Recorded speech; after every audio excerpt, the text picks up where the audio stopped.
So the US dollar has basically been free fall for a couple of weeks now, and this week's really been no exception because we've seen an extension of the three main themes that have been driving dollar weakness. We've had mediocre macro data, we've had legislative failure, and most recently we've had escalating political turmoil in the form of an expansion of the investigation into the Trump administration's global business dealings. Now, of these three factors, looking ahead, when we ask ourselves, how much further does the dollar have to fall? Probably macro data is the single most important factor.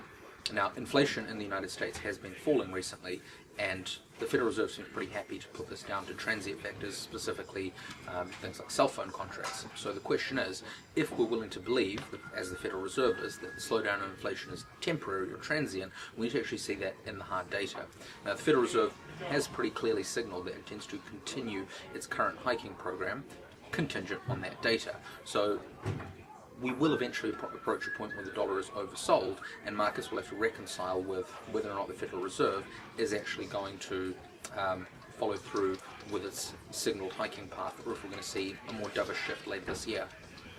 The other two factors, in terms of political risk and legislative failure, really, which is what we've seen from the GOP, are pretty up in the air. So, for example, the GOP has a very powerful incentive to actually pass some form of legislation. It's almost embarrassing to go this long without a single legislative achievement when you have the White House and both houses of the legislature.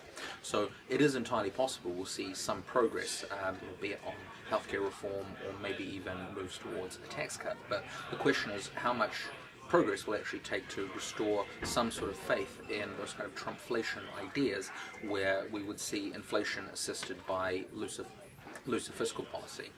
In terms of the investigation into Trump administration itself, as we saw with Comey's testimony earlier in the year, quite often these things can fizzle quite quickly if nothing actually emerges to materially damage the administration. So certainly all of the upcoming testimony from various figures will be worth watching, but whether or not it'll provide a durable negative effect on the dollar remains to be seen, particularly when we've already seen a very significant move.